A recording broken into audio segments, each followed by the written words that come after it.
Every murder in this palace begins the same way.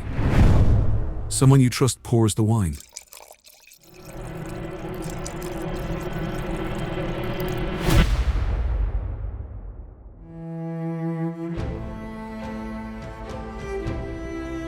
Hours before that candle was lit, none of them knew what was coming.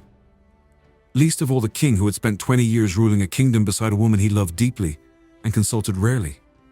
Tonight, for once, he was about to ask her opinion. It would be the last thing he ever asked her. Bastian believes the Western territories will fold within a season. If we move now, what do you believe?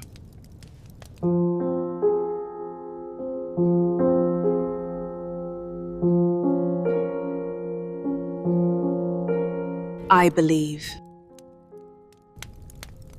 a man who profits from war will always find a reason, and the season is right for one.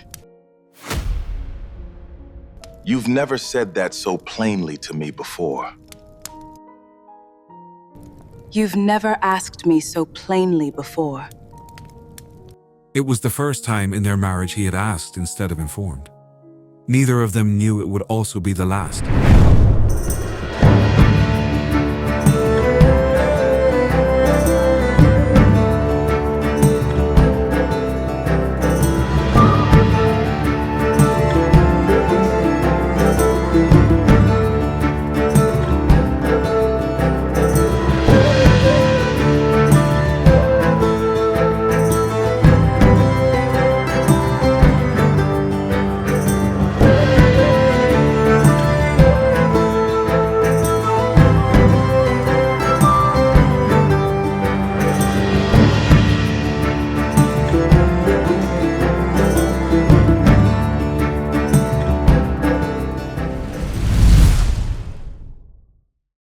To 20 years of peace.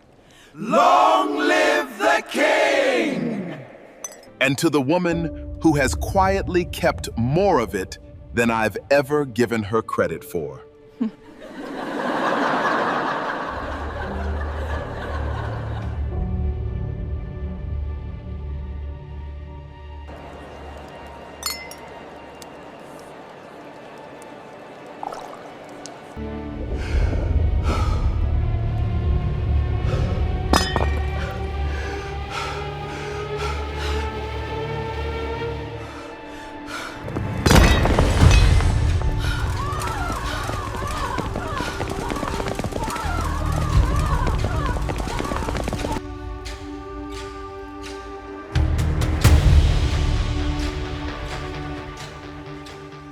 The kingdom would later be told the king's heart simply failed him. Only one person in that hall already knew that wasn't true. Within minutes, Varentia Palace became the most guarded room in the kingdom. And, without anyone saying it aloud, the most dangerous. Every noble who had raised a glass to the king that night was now, whether they realized it or not, a suspect. Your Grace, do we hold the hall? Or release the court? Hold it. No one leaves this palace until I know who let my husband die at his own table. It was the first order she had ever given a room full of armed men. It would not be her last.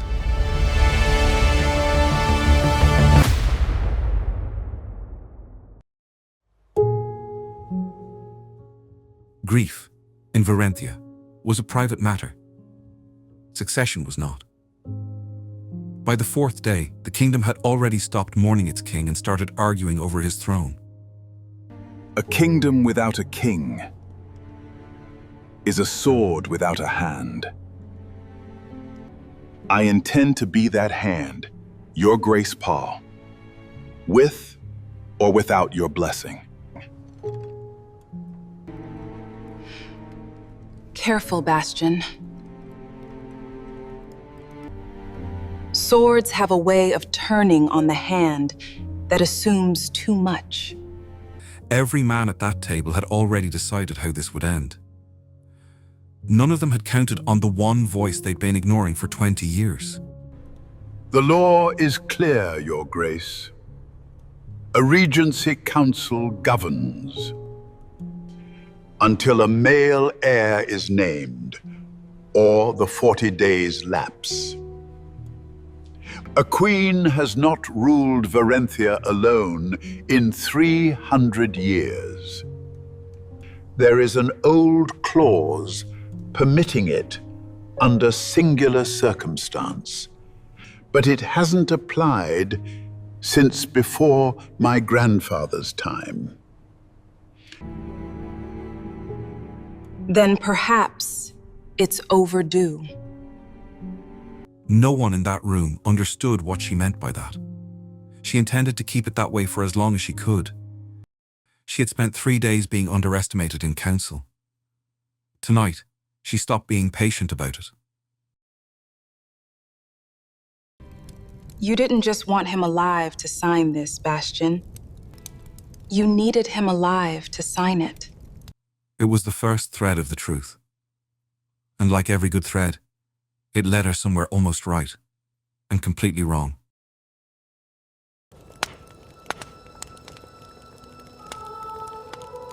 You had a war ready to sign the moment he died. Convenient for a man so eager to command it himself. You think I killed him to sign a war charter faster? Your Grace, I needed him alive for that signature. A dead king signs nothing. If I wanted this war, killing him was the one act guaranteed to stop it. He was arrogant. He was hungry for power. But watching his face in that moment, Isolde understood something she hadn't expected to learn today. Bastion wanted the throne badly enough to wait for it. Not badly enough to take a king's life to get it faster.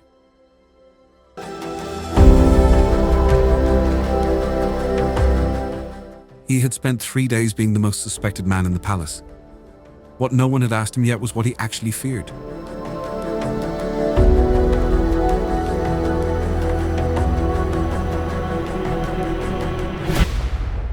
The Western territories are already testing our borders, Your Grace. Not for war, for weakness. They don't care who sits on that throne.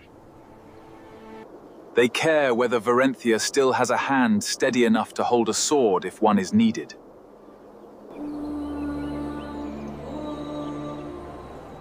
You've spent this entire week fighting me for a crown. That sounded, for a moment, like a man fighting for a kingdom instead. Perhaps I've never had to choose between the two before. I find I don't enjoy discovering I can. It was not an apology. It was not surrender. But it was the first true thing Lord Bastion had said to her all week.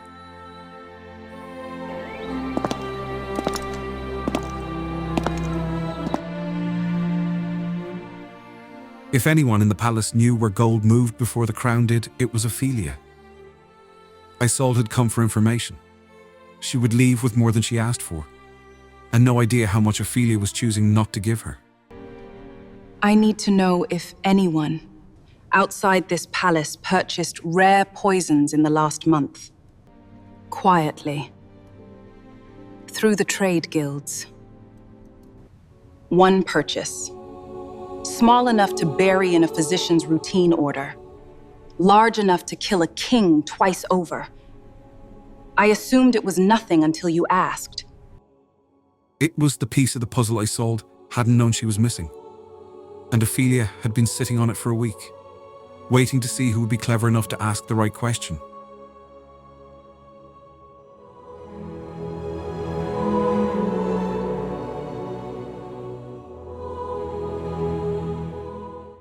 A poison purchased quietly through the guilds.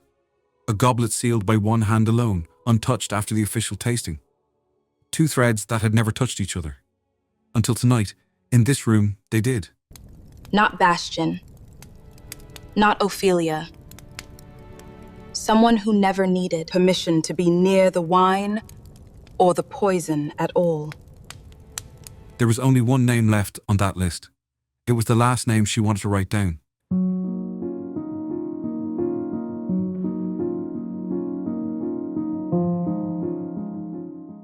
She had learned to read a room from the time she was young enough to be dismissed by every man in it. She had never once wanted to be wrong about what she was reading until this exact walk down this exact hallway.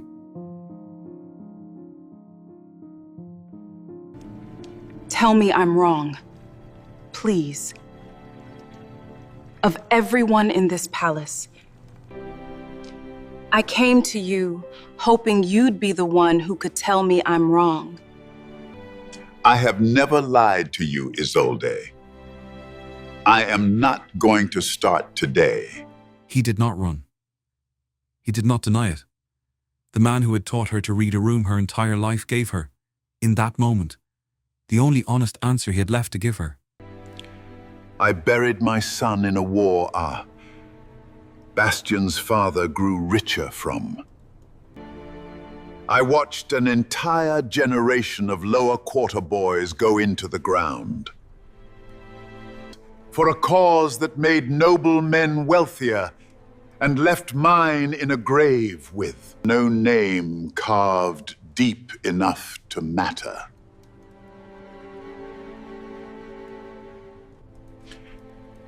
When I learned Cassian was one signature away from doing it again, I did not see my king. I saw the same machine reaching for 1,000 more sons exactly like mine.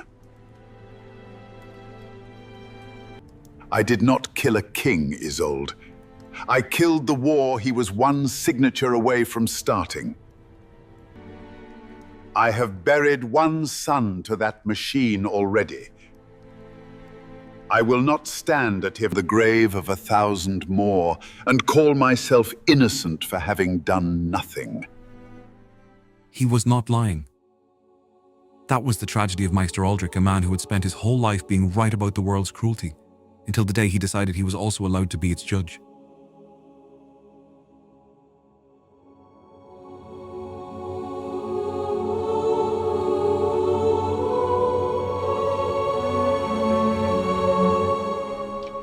Your Grace, the 40 days approach their end.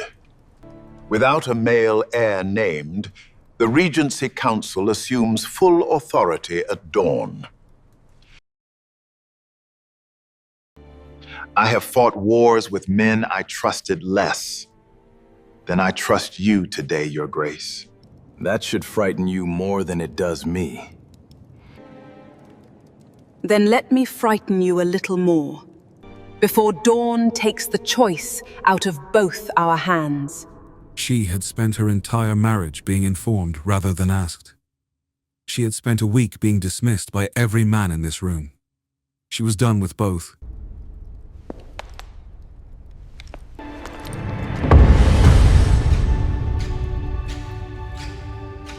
Chancellor, you told me yourself, a queen may hold the regency alone under singular circumstance, a clause unused in 300 years.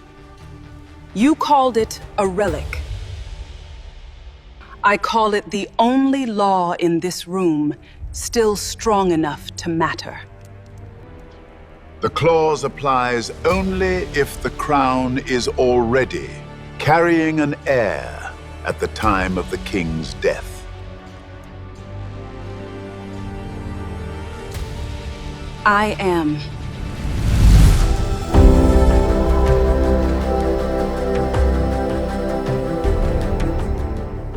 You built a law to keep a woman off this throne. I am about to teach you what happens when that same law is the only thing strong enough to put me on it. Every man in that room had spent 20 years deciding what Isolde was allowed to be. In one sentence, she decided it for herself instead.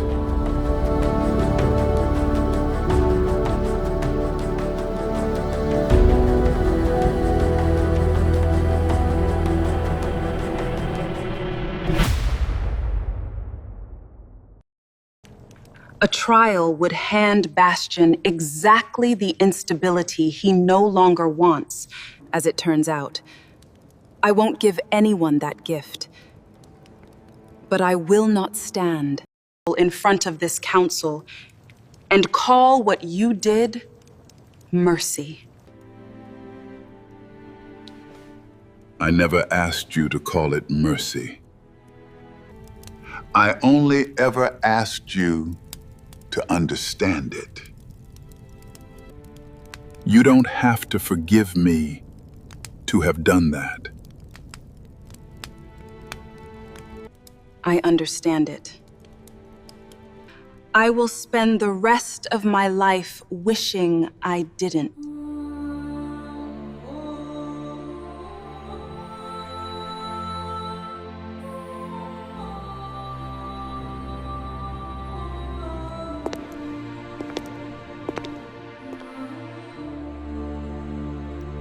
For 300 years, the law kept women from this throne.